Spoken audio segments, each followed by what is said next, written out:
Hello दोस्तों, आज एक बार फिर से स्वागत है हमारे यूट्यूब चैनल पर। जैसे कि आपको पता है कि हम कक्षा 10 की गणित आपको पढ़ाते हैं। हमारा एक्सरसाइज 6.2 आज से स्टार्ट होगा। 6.1 यानी कि इसके पीछे अध्याय सभी हो चुके हैं। जिन दोस्तों या छात्रों ने नहीं देखा हो तो वो जा कर के वो सवाल देख करके अपनी गणित लगाने की कोशिश करेंगे। तो आज हमारा क्वेश्चन क्या है? पहला है एक्सरसाइज 6.2 कक्षा 10। तो क्वेश्चन हमने बोर्ड में लिख रखा है क्योंकि ये छोटा सा क्वेश्चन था। तो हम पहले क्वेश्चन को समझेंगे, इसके बाद हल करेंगे। तो क्वेश्चन नंबर जो 1 है वो कह रहा कि आकृति 6.7 यानी कि ये 6.7 दोनों आकृतियां हैं। आकृति 1 और 2 में, आकृति 1 और 2 के लिए बात कह रहा है दोनों आकृतियों की। कह रहा है DE समांतर BC है, यानी कि आकृति ए जो हमारा त्रिभुज ABC है इसमें क्या कह रहा है DE समांतर BC। इसी प्रकार इसमें भी DE समांतर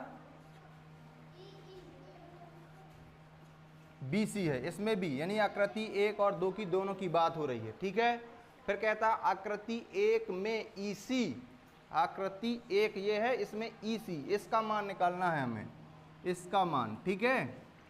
और आकृति 2 में AD, यानी कि आकृति 2 में AD, इसका मान हमें निकालना है। ठीक, मान ज्ञात करना है। तो उसने क्या कह रहा है, यहीं पे समझने वाली बात है। उसने कह रहा कि DE समांतर BC है, यानी किसी त्रिभुज में यदि दो भुजाएं आपस में समांतर होती हैं तो उसमें आधारभूत आनुपातिक प्रमेय लगती है। ठीक है। तो इसी से हम हल करेंगे। ये हल हमने चित्र बना दिया है, लिखेंगे आधारभूत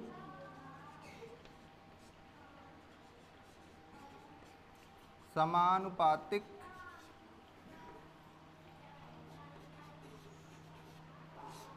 प्रमेय से। आधारभूत समानुपातिक प्रमेय क्या कहती है उसको सुन लो। वो कहती है यदि किसी त्रिभुज की किसी एक भुजा के समांतर अन्य दो भुजाओं को भिन्न भिन्न बिंदुओं पर कोई रेखा यदि प्रच्छेद करती है तो वह रेखा तीसरी भुजा के समांतर होती है। तो वही बात है, यानी कि ये DE समांतर BC है, यानी कि DE समांतर ये आपस में क्या है, समांतर हैं। तो आधारभूत प्रमेय क्या कहती है, AD बटे बराबर हिस्सों में बढ़ जाती है AD बटे BD या DA, AD बटे DB या BD बराबर AE बटे EC। ठीक। तो AD का मान कितना है 1.5, BD का मान है 3 बराबर AE का मान है 1 बटे EC कुछ नहीं है तो EC का EC निकाल देंगे, लिख देंगे। तो वही कह रहा था ना कि EC निकालो, तो EC निकाल आएगा। अब हम यहाँ पे करेंगे तिर्यक गुणा। क्या करेंगे? तिर्यक गुणा। तिर्यक गुणा का मतलब होता है तिरछा गुणा करना पड़ेगा। ठीक है। तो तिर्यक गुणा होगा तो इसका हो जाएगा, इसका हो जाएगा। तो ये हो जाएगा 1.5 EC बराबर 3 एकम 3। तो EC बराबर हो जाएगा 3 बटे 1.5। तो EC बराबर हो जाएगा, ये दशमलव हटेगा तो यहाँ पे एक 0 हट जाएगा, दशमलव कट गया। ये हो जाएगा 30/15। तो 15 एकम 15, 15 दूना 30, यानी कि EC का मान कितना आ गया 2 सेंटीमीटर। कितना आ गया 2 सेंटीमीटर। तो यहाँ का मान कितना हो जाएगा 2 सेंटीमीटर। ठीक। इसी प्रकार हमें आकृति नंबर 2 में भी करना है। किसका मान निकालना है? AD। हमारा चित्र में AD कहाँ है? ये है। ठीक है। तो इसमें भी हम क्या करेंगे, आधारभूत समानुपातिक प्रमेय से। आधारभूत समानुपातिक प्रमेय से।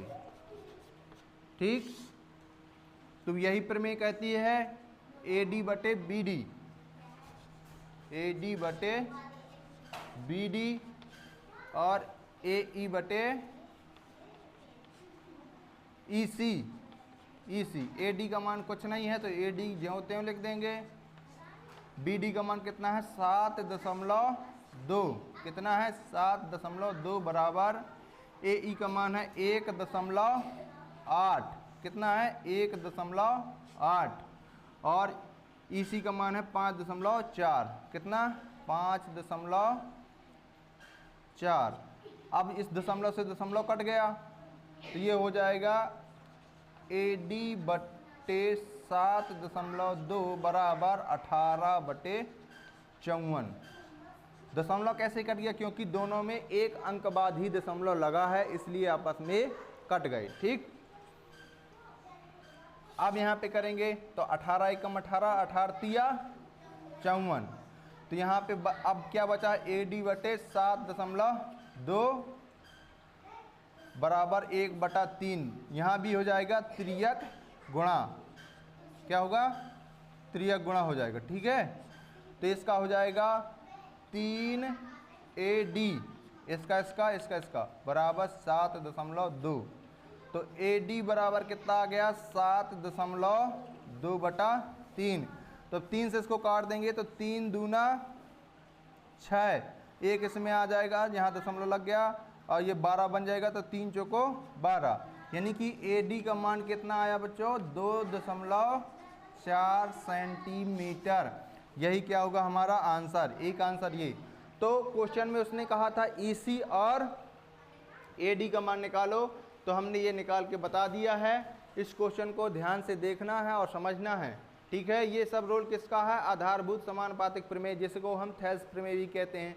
थेल्स प्रमेय का उल्टा भी होता है, एक दूसरे के विपरीत होता है, तो थेल्स प्रमेय का विलोम भी होता है। तो वो याद रख लेना, उदाहरण जहाँ रहते हैं वहाँ पे दी है। ठीक है, तो ये क्वेश्चन नंबर 1 यहाँ से ख़त्म होता है। हम कल आपको मिलेंगे क्वेश्चन नंबर 2 में। तब तक के लिए आप ज़्यादा से ज़्यादा वीडियो देखें और दोस्तों को शेयर करें। मिलते हैं हम आपको नेक्स्ट क्वेश्चन पे।